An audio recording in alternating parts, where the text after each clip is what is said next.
Hello everyone. I appreciate you joining me today. Today we're going to be in Proverbs chapter 6.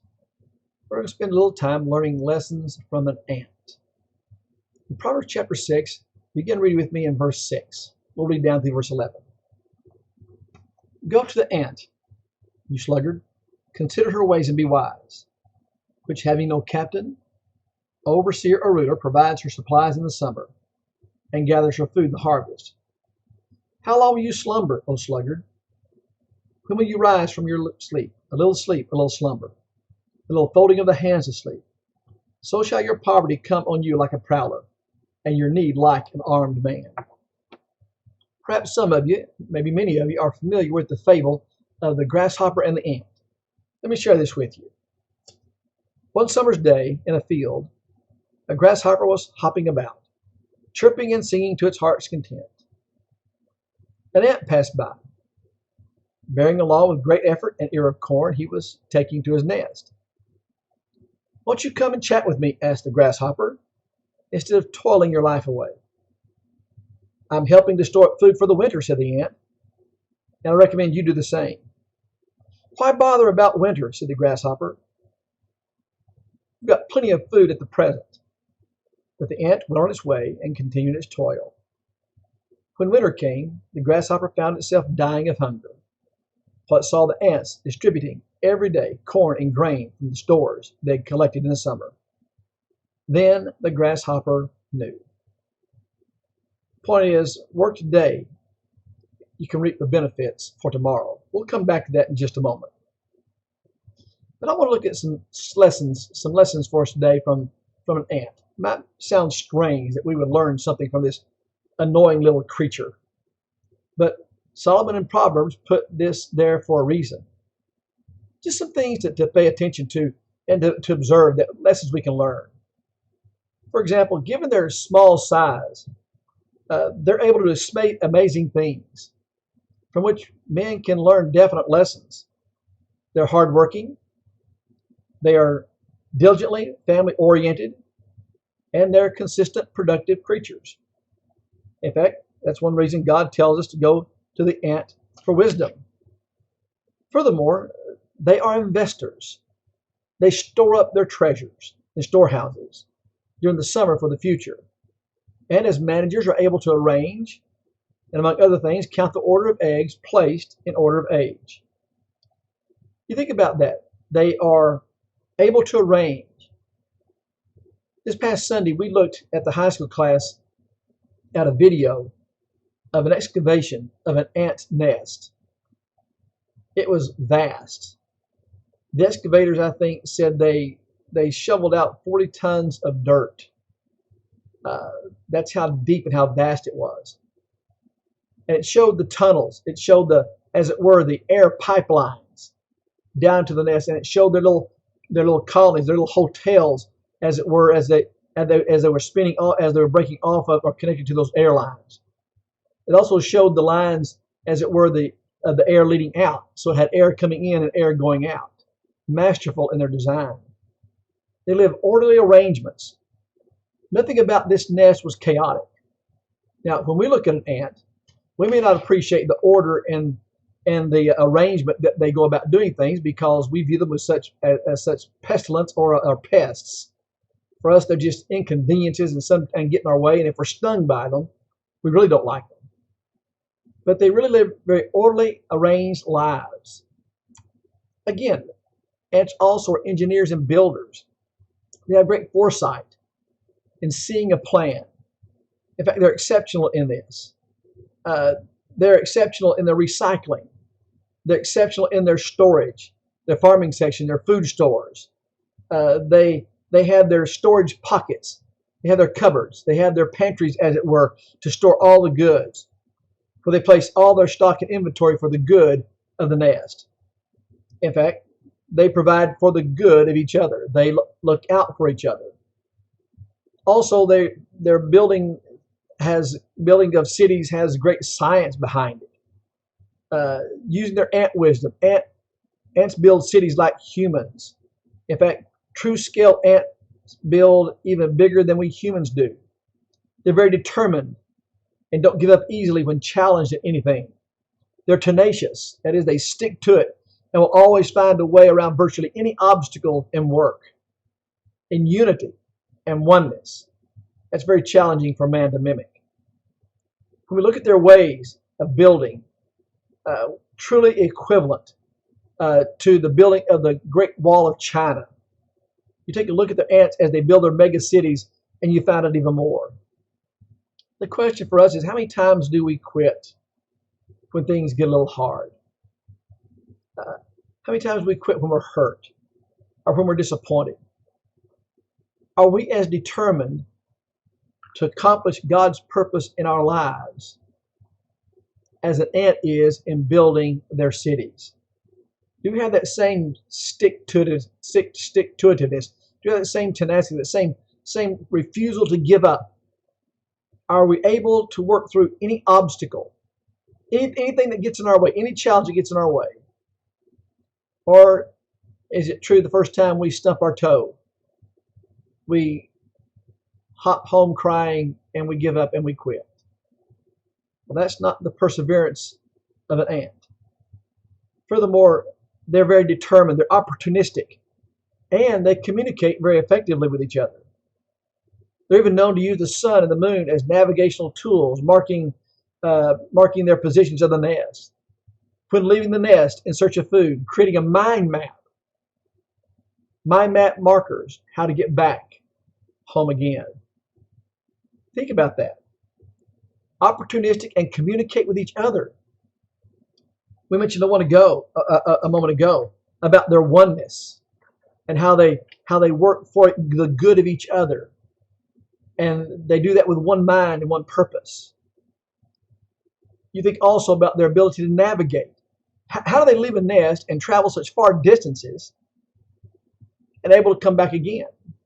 Well, they have a navigational GPS in them that enables them to mark their map along the way to enable them to return back to the nest. Do you see how they persevere? Those of you who like to play sports, when you're losing or when you're not performing so well, do you give up?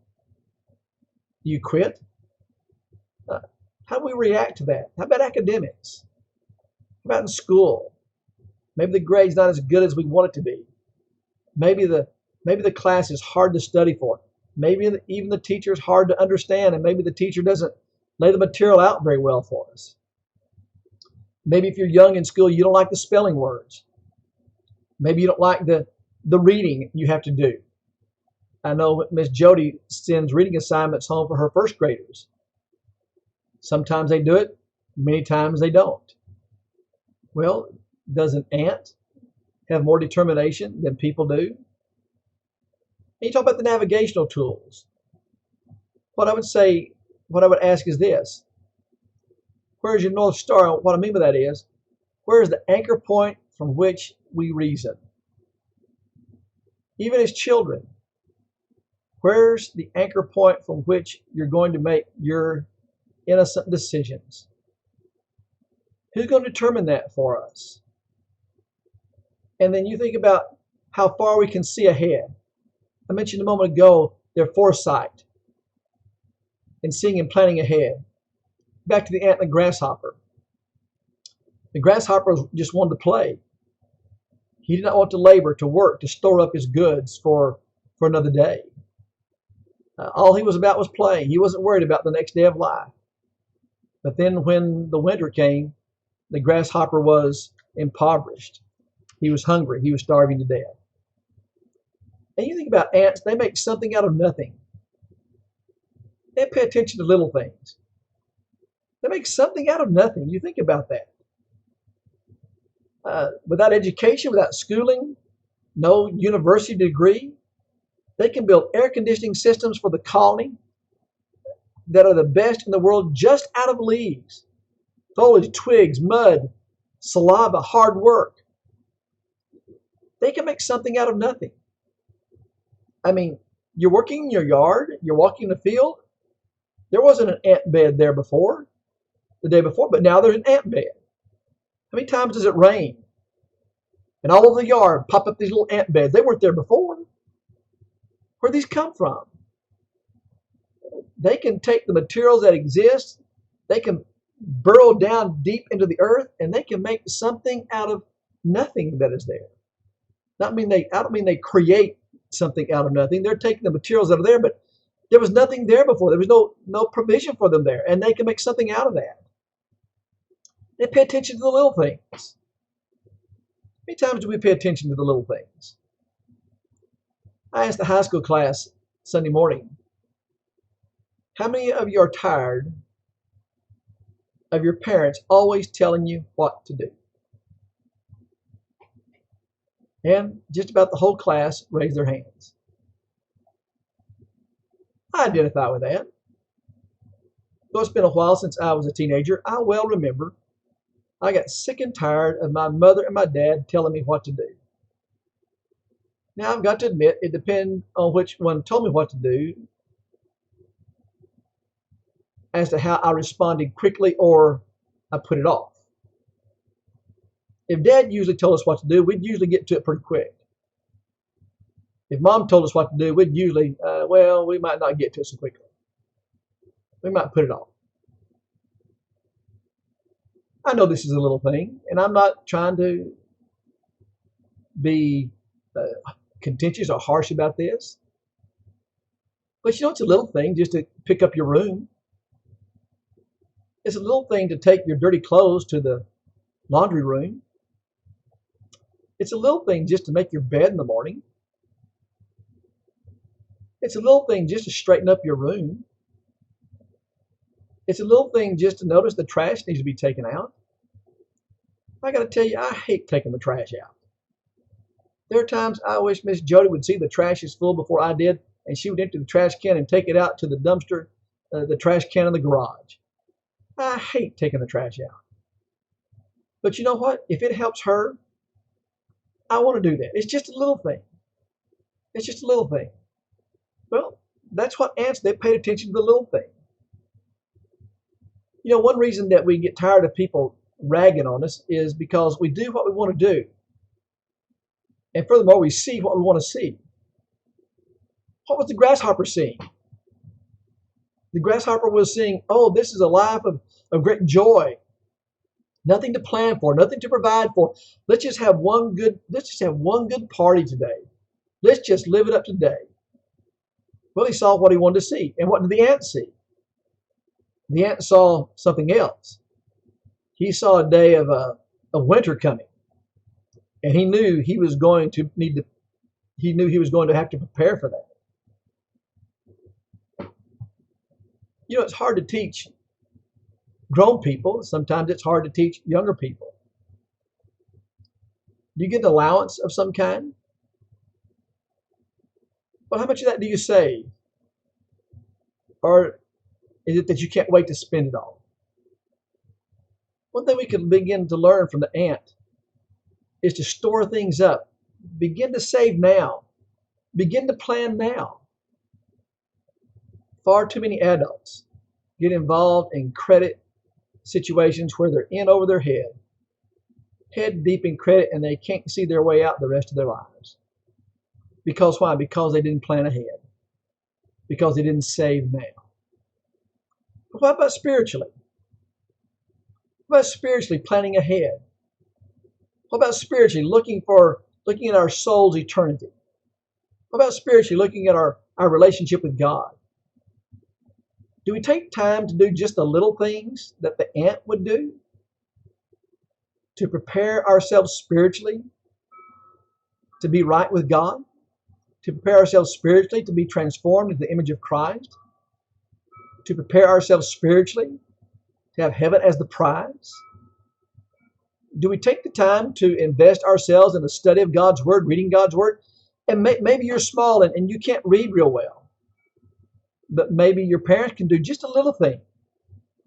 Sit down with you and help you learn to read the Bible. Parents, is there anything better we can do with our young children than to do that? Can we not set aside some time to read the Bible with them? And can we not set aside some time to instill in them good Bible reading habits? Just a little thing. Or do we get so wrapped up in our jobs? Not wrong to have a job. Do we get so wrapped up in our extracurricular activities? I appreciate extracurricular activities. But are those the things that dominate our time so that we don't have time to do what an ant does? To store up spiritual knowledge? For those of us who are older, how about the church? Do we consider the relationship that we have with one another in the church? I mean, they're storing up and preparing for the future for each other, not for themselves, for each other. They're protecting each other. They're providing for each other. There's a oneness to what they do. Do we have that same kind of perception, that same kind of understanding about our relationship with each other? We who are older, can we learn a lesson from the ants? They communicate, as I said a while ago, with each other. I have no idea how an ant communicates. But they communicate. They consider one another. They watch out for one another. They prepare for one another. They lay up for one another. Winter's coming. In other words, challenging times are going to come. Challenging times come in our lives individually. They come in our homes, in our marriages, our parenting, our lives as children. They come in our relationship in our church. They come in relationship to elders to the church. They come in relation to the evangelist and the church and the word. We're all going to face those times. But are we preparing a storehouse of wisdom and knowledge today? Solomon is about wisdom, seeing the end from the beginning, being able to know where to put your feet as you walk through life. Do we learn this lesson from this small irritant of a creature, an ant? We're going to make decisions today, and those decisions will have far long-term consequences. I've said several times, they watch out for each other. There's a lesson about teamwork for ants. Every ant in the group has a function. They have something important they must do. Ants don't work against each other. They work together. They cooperate with one another in an effort to accomplish a common goal. Some tend to eggs. Others make sure the queen is fed and taken care of. Some search for food, store food for the entire nest. Others build the nest. Some are soldiers and protect the nest. Do you get that? Everyone has a function. That sounds to me like a lot like 1 Corinthians chapter 12, where you have different parts or members of the body, but every member of the body has a function. The ear can't say to the nose, I have no need of you, nor can the eye say to the ear, I have no need of you. Every part has a function. And we know with the body, when everything's working in harmony together, when everything is functioning together, you have the peace and you have the harmony, you have the growth of the physical body. Well, ants don't work against each other. Children sometimes get in a fight with each other. Siblings get in a fight with each other. And sadly, adults get in a scuff with each other. This is more a question for those of us who are older. I'm going to say high school and up. Do we work with each other or against each other? In our high school classes, are young people working with each other or against each other? In local churches, grown-ups, are we working with each other or against each other? As elders and shepherds and bishops, are we working with each other or against each other? You see, we're only going to accomplish what an ant accomplishes when we're working with each other. That's what an ant teaches us. They cooperate for what? A common goal. A common goal. What's our common goal? We want to help each other grow up into Christ. We want to help the younger ones learn an important lesson from God's Word. We want to help the older ones mature. We want to help even the mature even more. It requires teamwork. Do we have teamwork in the church or do we tear it apart? There's no unimportant team member. As I said, there's no unimportant ant. Some tend to eggs. Others make sure the queen is fed and taken care of. How would you like that job? Well, What makes her the queen? How come she gets what I don't? How come she can get something I don't get something? You ever play this game of building blocks? You know, where you stack them one on top of the other. Sometimes you stack them in this direction. My hands here. Sometimes you stack them in that direction, and you stack them as high as you can. They're stacked when you begin, and you start pulling each piece out. You see how many pieces you can pull out without the whole thing caving in. So you build it up, and then each piece has a part, an important role to play in holding up that whole block. And then you begin to pull the pieces out. Many times you try to pull the ones out in the middle so that the whole thing will fall. Sometimes you get to where you try to pull an edge out and leave the middle and the outer so that it doesn't fall. And the question is, who can pull it out, the blocks, just at the right time before the building falls? Well, that's the same as it is with us. It's the same way in the church. Everyone has a purpose. Everyone has a responsibility to achieve. The question is, am I fulfilling my role? Am I using my talents to the benefit of others, to build up others? And then there's a great lesson about persistence. I touched on this in the beginning. Ants don't give up. When I lived in Del Rio, there was a nuisance of an ant called a cut ant. And the ant did just what the description is. It was a cut ant. It would cut a path through the grass, and you could see the path, and you could trace it back to the nest. Talk about their navigational system. It could be all the way across the other side of the yard, and they'd find themselves back, and you'd find that path going all the way there. They could strip a bush overnight. You'd see this army of ants. You could see them coming on that path. You see this army of ants tracking along there. You can see where they're headed. You can see the results in the morning when they'd strip the bush at a small shrub outside the house. One morning I woke up and it was stripped. They don't give up. They worked all through the night. They're carrying those. You can see these ants, these cutters. They're carrying their leaves twice their size, larger than they are, back to their nest. They don't give up. You can't knock them down. I mean, a fire ant bed. How many times do we have a fire ant bed come up in our yard after a rain, or just an ant bed come up? And so what we do is we just squash it with our foot. Another day later, right beside it comes another ant bed. Squash that one down, comes right up. Sometimes we try to squash them out of our yard into our neighbor's yard, come right up again. They don't give up. You can't destroy them. You can't destroy their hard work. In other words, they complete the task. They stay with the task. Then, if they don't like it, they stay with the task more. It's not they don't like it, they change. No matter what, they'll never quit until they're dead. Well, God wants His people to possess the same attitude. Don't just have the same attitude. You know, I said a while ago, the ants store up for the entire nest and they make sure the queen is fed fat and happy, as it were. How many times do we have sour attitudes because I don't seem to be getting the attention that somebody else is getting, or I don't get the attention that I think I deserve? How many times do we feel like our children are overlooked? And even with our children, how many times they feel like they're overlooked? How many times do we just quit because of somebody else? We have that sour attitude. Why do we have that sour attitude? Can we control our attitude?